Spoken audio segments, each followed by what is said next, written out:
Regarding, like I always proudly, basically you have to think of yourself as a team, as a unit. And in effect is two becomes one. And in terms of Taoist philosophy and so forth. But in terms of what you do you also subscribe to the same thing, but two becoming one? Yes. Yeah. That is really, we have a Father, Mother, God, which Yeah. is Alpha, Omega, Yeah. which is male, female energies. It's just like the yin and yang. Yeah. In Taoism. Yeah. That's what a lot of people don't. You see so many people wearing that symbol around and Yeah. like a hippies, and they think it's so cool. But I guarantee not many of them actually really understand what it means. Because it's like the battery, like in the polarity of the positive and the negative. The two are essential, and they relate with each other. And when they come together, you create this fantastic energy, great energy, and that it could be a cosmos we'd be born, right?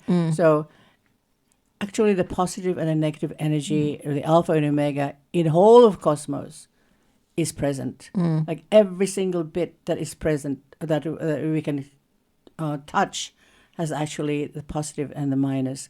So for in terms of the twin flame, they're the positive and the negative, they are of such a relationship that it has to be the exact positivity and exact negativity that they will come together. Yeah. Otherwise, they don't meet, or Well, they would meet, but not in that perfect way Way. that will create the best optimal for that particular couple, that particular twin flame couple. Because each one of us has a twin flame, and each one of us is a universe in its own self. That's what we were created for, because we're created by our Father, Mother, God. And what God has joined together, as we say, let man not put asunder. That's the traditional idea of, in the Christian church, quoted from the Bible, that what God has joined together in marriage, people should not be separated. And I know that's very controversial. Yeah. But if you think of it in terms of the spiritual side of it, it simply means that positive and negative energies are so important and critical in the existence and sustainment of that particular reality.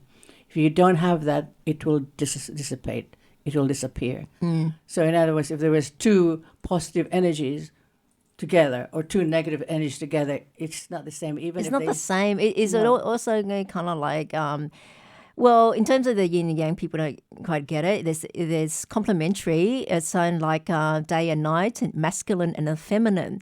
So that's why it's always a positive and a negative energy, with the yin and the yang. You have the masculine energy and the feminine energy, positive energy and negative energy, just like a right hand and a left hand.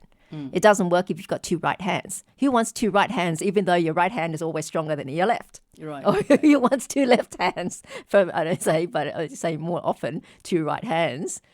People can see the difference. Yeah. Because it's even though your left hand is generally weaker than your right hand, you don't use it as often. That's why it's weaker. But you'll really miss it if it's not there. And if you've got another right hand, you don't want another right hand. No, because the energies are different, but they're complementary. Right? They are They're complementary. They kind of need each other, because if one is too much for the other, then that relationship or that interaction of energy becomes wonky, Very balanced. and imbalanced, and it can be very destructive. So is it a case of what one partner being far more active and say doing everything, and the other partner is just very much, what do you call, passive in the relationship? You just stand back for the ride, so to speak? Yeah. Is that what you mean? Yes, that's kind of indicative of that. But that we need the two together, but within the masculine itself, there has to be also a feminine part of him. Yeah. The same with a woman. There has to be like a masculine in terms of more assertion. So That's like that dot on the other ones. Like I described, there's always like women have some testosterone, men always have some estrogen. yeah, That's a very minor thing, but they still need it. yeah. Both of us, we need something of the other, a bit. And that's very important because then it becomes, as I just said, imbalance, and then that person will not develop.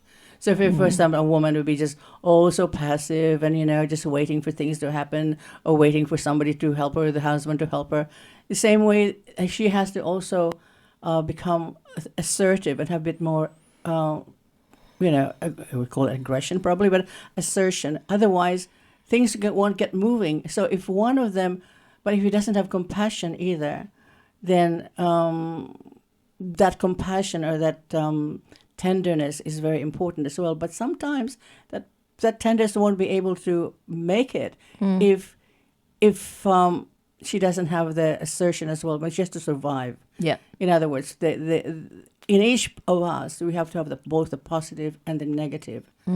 And circumstances can be that, how many people have, lived in a very challenging situation wherein a woman will have to be very, very strong. Otherwise, she won't survive. The family won't survive if the husband stays absent.